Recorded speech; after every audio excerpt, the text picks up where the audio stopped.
Ang tinatawag na Phantom Troop. Balita ko, ginawa na ng mafia ang lahat para hulihin kayo, pero hindi nila magawa-gawa ito. Sa palagay ko, mahihina lang ang mga nakukuha nila para hulihin kayo. Tama ba ako, Master? Hoy, hoy, hoy! Huwag mo naman silang malitin, lalo na may nakikinig na dalawang magandang babae sa harapan natin. Pero dahil nasabi mo na, wala na akong magagawa. Kahit kailan talaga, kapag may kaharap na babae itong si Master, nagiging ganyan siya kung manalita. Ay nako. Kung ganon, kaibigan sila ng dalawang batang yon. Ibig sabihin, nandito sila para protektahan ang may pulang mata na yon at ang mga kasamahan niya. Base sa kilos at pananalita nila, sigurado akong biyasa sila sa paggamitanin. Kaya huwag kayo magpakampante. Maghanda kayo para lumaban. Hindi lang si Peyton na magiging masaya sa pagkakataong ito, kundi tayong apatin. Naiinis ako sa kadaldalan ng kulot na nakaputi na yon. Kaya sa akin siya. Bahala ka.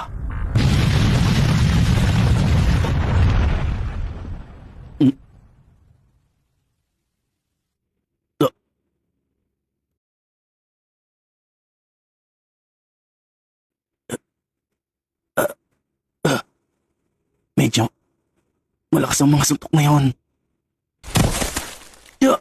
Si Peyton! Nagawa ng may pulang mata na yun sa kanya. Hindi ko akalain na humina na siya ng gusto. Masyado siya nagpabaya sa sarili niya. Maganda ang laban nilang dalawa. Mabuti siguro kung manonood muna tayo. Ayos lang sa akin, kung yan ang gusto mo.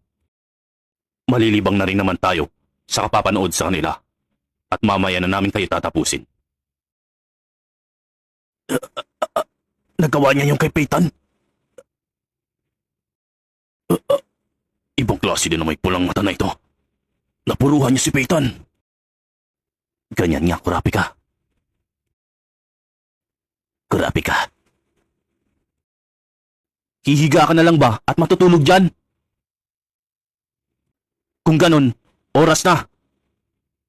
Hindi ko na patatagalin pa ang laban nito. Ang akala ko pa naman ay mahihirapan ako sa iyo ng konti. Baliwala ka rin pala.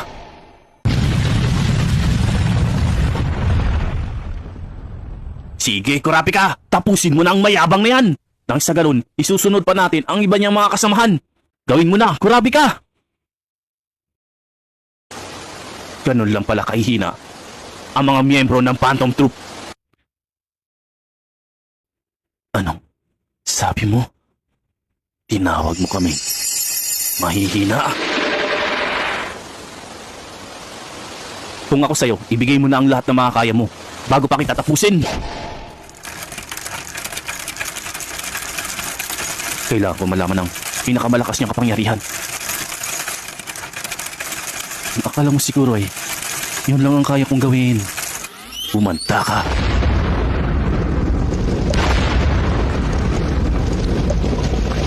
Yan ang gusto ko. Sige, ilabas mo ang lahat ng mga kaya mo.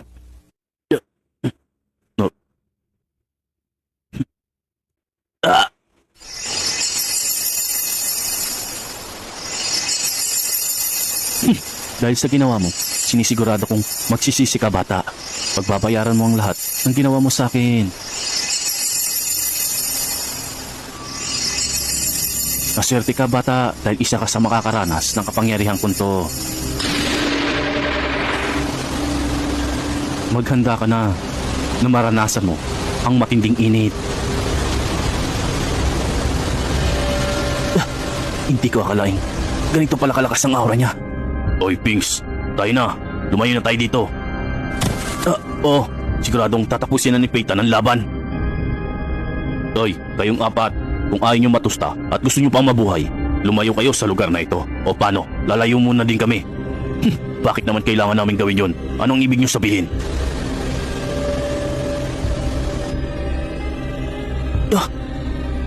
Anong bagay na yan? Nagulat ka ba, bata? Ngayon, tatapusin na kita. Bago ang lahat ng yun, mararamdaman mo munang maluto. Pain Packer!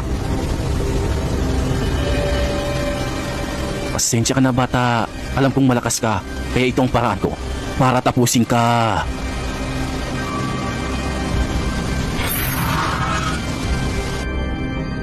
Ano naman kaya ang bagay na yan? Ganun pa man, Kailangan kong maghanda. Melody, Lerorio, kailangan natin lumayo. Napansin ko, lumayo din ang mga kasamahan niya na makita nila ang kapangyarihan ni Peyton. Hindi rin maganda ang nararamdaman ko. Tama sa Lerorio. Tayo na, lumayo na tayo rito. Kurapi ka, pag natalo ka, hindi kita mapapatawad.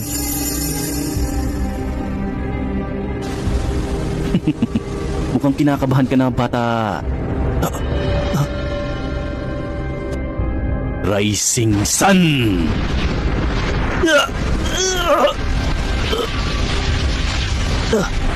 Ano to? Napakainit!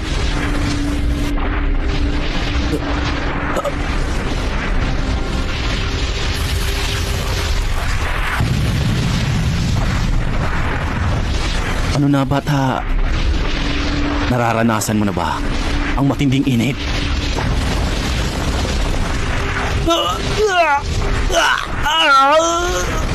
Ito palang tunay niyang kapangyarihan. Nakikita kong nahihirapan ka na, bata.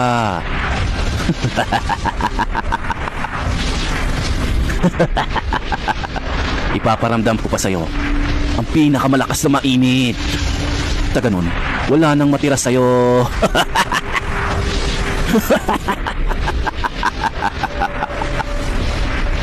Hawa ka pa. Hindi na magbabago ang isip ko. Tatapusin na kita, bata.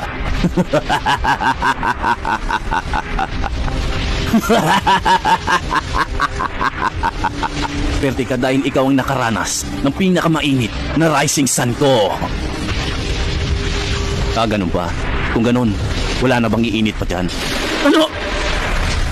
Papaano ka nakakatagal sa ganitong init? Papaano? Madali lang namang gawin para sa akin yun. Dahil ang kapangyarihan ko ay lumalakas para lang sa mga kalabang kong isinumpa ko. Paanong... Kung nahihirapan kang intindihin kung paano nangyari yun, ipapaliwanag ko sa'yo. Nakahuli na naman ako ng isang spider. Ngayon, sinisigurado ko, natalo ka na. Wala ka nang kawala dahil nahuli ka na ng mga kadena ko. Ngayon, sa wakas ay masusubukan ko na ang bago kong kapangyarihan. Kayang-kaya kong makuha ang kapangyarihan nyo sa pamamagitan nito, ang Steel Chain.